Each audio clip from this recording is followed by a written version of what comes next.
ممالک کے آگے نہیں جھکتا ہے تو وہ حکومتوں کے آگے جھکتا ہے، وہ حاکموں کے آگے جھکتا ہے۔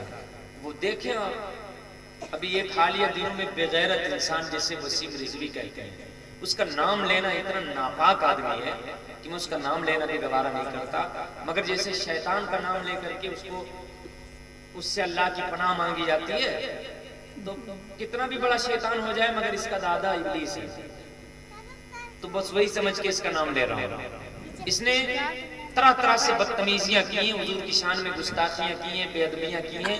اب تو یہ پوری طرح سے مرتد ہو گیا، اب تو اسلام کے خلاف اس نے ایک کتاب لکھی ہے، حضور کے خلاف ایک کتاب لکھی ہے، محمد نامی کتاب۔ آپ مجھ سے زیادہ جانتے ہیں، آپ نیوز دیکھتے رہتے ہیں۔ یہ بدتمیز شیطان، حرام خور، نسل ابلیس، اس کے کتاب لکھنے سے کیا حضور کی شان گھٹ جائے گی؟ نہ، ہرگز نہیں۔ چاند پر تھوکا ہوا اس کے منہ پہ آ کے گرے گا۔ ورفعنا لک ذکرک کا ہے سایہ تجھ پر، بول بالا ہے تیرا، ذکر ہے اونچا تیرا۔ حضور کو تو اللہ نے بلند کیا ہے، اور اللہ جو چاہے وہ کرتا ہے۔ اللہ کافروں کو ڈھیل دیتا ہے رسی میں، اور اس کو ڈھیل دیتا چلا جاتا ہے تاکہ یہ اور بدماشیاں کر لے۔ اللہ تعالیٰ یہ بارگی انہیں عذاب دے گا، اور یقیناً دے گا، اور سب سے سخت عذاب جہنم کا ہے، قیامت کا ہے۔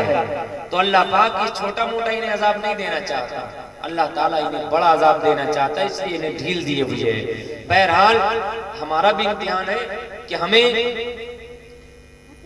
دنیا کے سامنے سر نہیں جھکانا ہے، ہمیں رب کے سامنے سر جھکانا ہے۔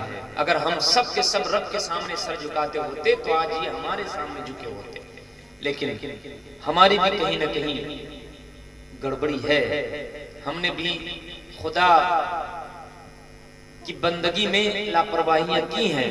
ہم یہ نہیں کہتے ہیں کہ اسی وجہ سے یہ ہوا ہے، لیکن اگر ہم خدا کی بندگی کرتے ہوتے تو پھر خدا کی بندگی کا لطف بھی پاتے، اسلام کی اہمیت بھی سمجھتے، حضور کی ناموس کی عزت حفاظت کا درد بھی رکھتے، حضور کی ناموس کی اہمیت بھی سمجھتے، تو پھر ہمارا یہ حال نہ ہوتا جو ہے، بلکہ کوئی اور حال ہوتا۔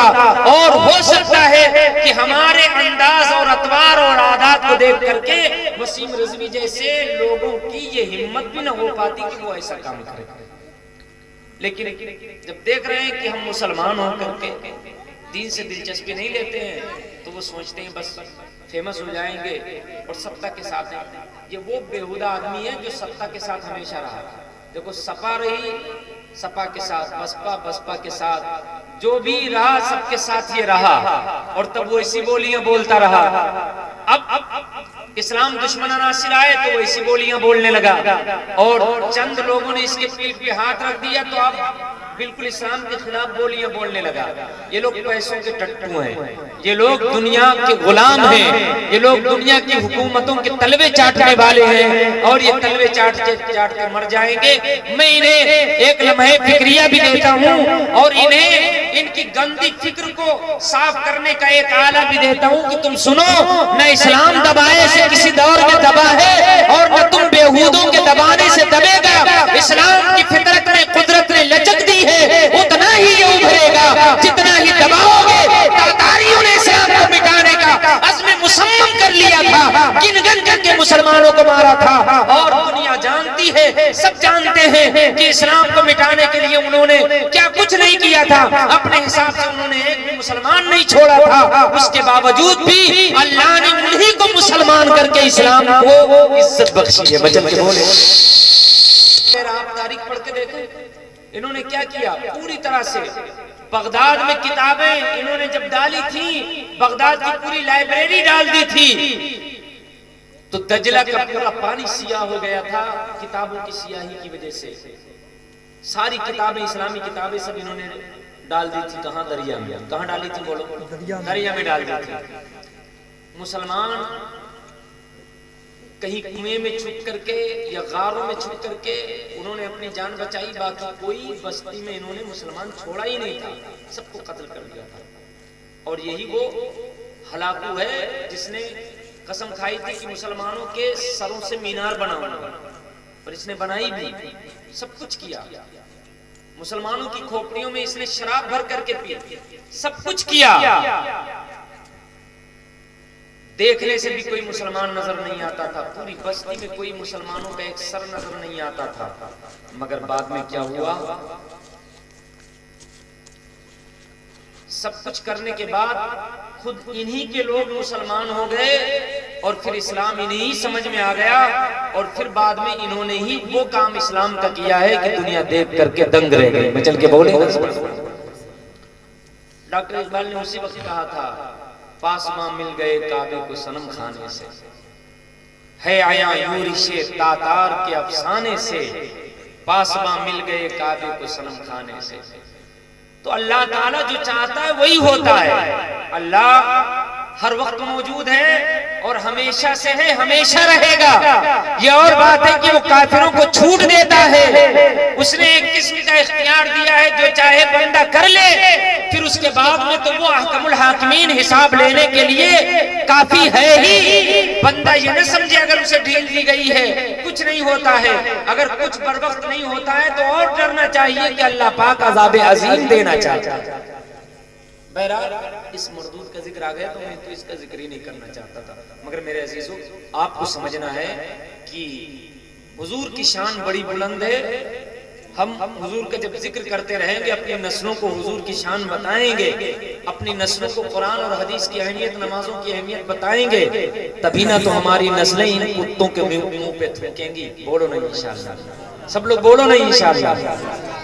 بہرحال یہ اتنا ذلیل آدمی ہے کہ خود گھر والے اس کو پسند نہیں کرتے، اس کی کمیونٹی اس کے ساتھ نہیں ہے، صاحب نے اس کو لات مار دیا۔ یہ تو دنیا میں لات مارا ہے نا، وہاں دیکھنا فرشتے کس طرح اس کو لات ماریں گے، وہ تو منظر قابل دید ہوگا، سمجھ رہے ہیں؟ ہاں، بکری کی طرح ہکائیں گے، لات ماریں گے، سب کچھ ہوگا، اور پھر جہنم میں جو عذاب ہوگا وہ تو یہی سمجھے گا۔ اور کافروں کا حال، یہ کافر نہیں، یہ پوری طرح سے مرتد ہے، اپنے آپ کو پہلے مسلمان کہتا تھا، مرتد، اور مرتد جو ہوتا ہے سب سے سخت عذاب مرتد کا ہوتا ہے۔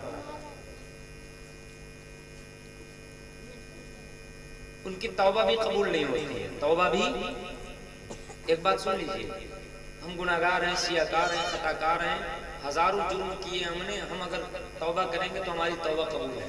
توبہ کیا ہے بولو؟ قبول ہے۔ مگر جو پہلے مسلمان اپنے آپ کو کہتا ہو، اس کے بعد میں اسلام سے پھر جائے تو وہ مرتد ہوتا ہے، اس کی توبہ قبول نہیں ہے۔ میں ایک آیت پڑھتا ہوں، میں تبلیغ ختم کر رہا ہوں، اب درود شریف پڑھ لو، میں آیت پڑھ لیتا ہوں تاکہ ذکر ہوتا رہے۔ درود شریف پڑھیے، اللہم صلی وسلم علی سیدنا و نبینا و مولانا محمد مبارک وسلم، صلاۃ و سلام علیک یا رسول اللہ صلی اللہ علیہ وسلم۔ ہمارا اور آپ کا پروردگار اللہ پاک ارشاد فرماتا ہے، ان الذين كفروا بعد ایمانهم ثم ازدادوا كفرا لن تقبل توبتهم واولئك هم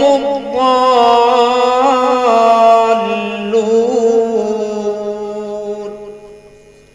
وہ لوگ جو ایمان لانے کے بعد کافر ہو گئے، پھر وہ کفر میں بڑھتے چلے گئے، لن تقبل توبتهم، تو اللہ پاک ایسے لوگوں کی توبہ قبول نہیں فرماتا، اور یہ لوگ گمراہ ہیں۔ کیا ہے بولو؟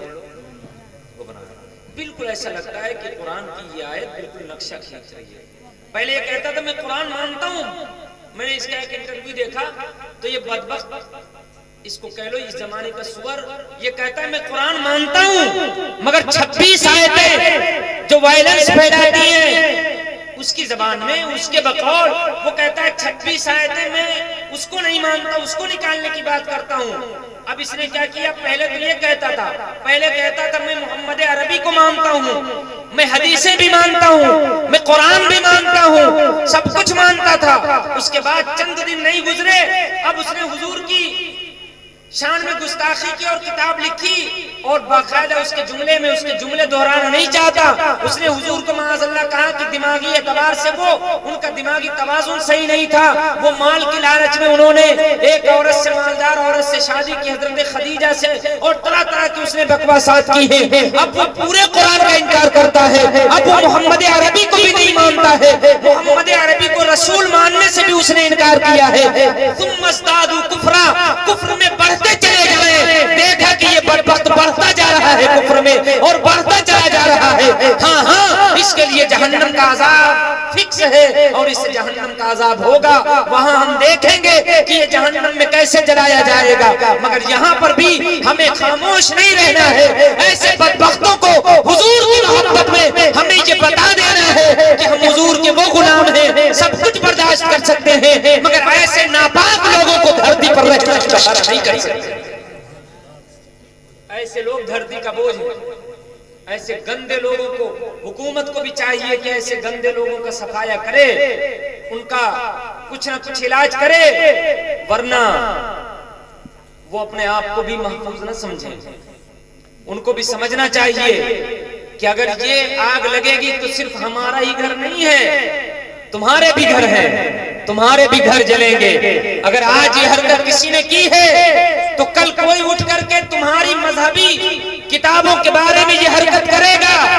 کل جب تم ستہ سے ہاتھ دھو بیٹھو گے تو کل کوئی اٹھ کر کے تمہارے مقدسات پر بھی مغلظات بکے گا.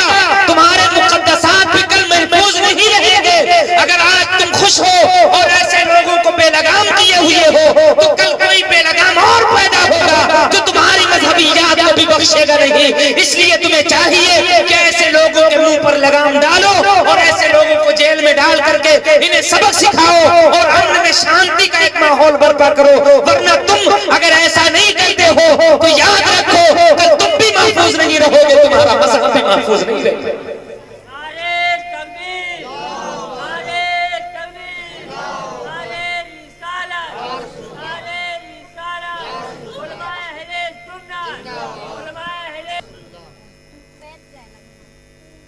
اگر یہ راستہ کھلے گا تو پھر یہ راستہ کھلا رہے گا.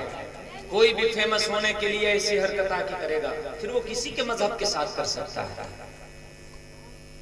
تو کیا ان کا مذہب محفوظ رہے گا؟ نہیں. یہ راستہ نہ کھولو, تمہارے لیے بھی نقصان دہ ہے. اگر بات سمجھ میں آتی ہے تو ٹھیک ہے, اور نہیں سمجھ میں آتی ہے تو پھر تو سمجھ میں آئے گا. آج نہیں تو کل سمجھ میں آئے گا, اور آئے گا, ضرور آئے گا سمجھ میں.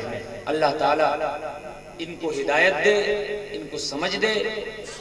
کیا سمجھیں گے جب بد دماغے سب بیٹھے ہیں تو سمجھیں گے کیا؟ سمجھ میں آ رہا ہے؟ ہاں, جب عقل ہی نہیں ہے. سب کچھ تو دیکھ رہے ہیں کہ کتنا اچھا ہو رہا ہے, سب وکاس ہو رہا ہے. دیکھو ہم کوئی سیاسی آدمی تو ہے نہیں, کیا وکاس کیا ہے کہ سب کے چہرے مرجھائے ہوئے ہیں. پیٹرول اتنا مہنگا کر دیا ہے کہ سب موٹر سائیکل سوچتے ہیں کہ کسی دن دلہن بنا کے گھر میں رکھ دیں. یہ حال ہو گیا ہے. سب وکاس ہو رہا ہے, پورے ملک کا وکاس ہو رہا ہے, یہ بھناس ہو رہا ہے. یہ وکاس کریں گے یہ منہ اور مسور کی دال جپٹ, یہ کیا کریں گے؟ ان کا منہ ہی دکھتا ہے. بہرحال یہ میرا موضوع نہیں ہے اور میں یہ کرنے کے لیے بھی نہیں آیا. ہم تو حضور کی تعریف کر رہے تھے. درود شریف پڑھیں اور پھر میں اپنی تقریر ختم کروں. اللہم صلی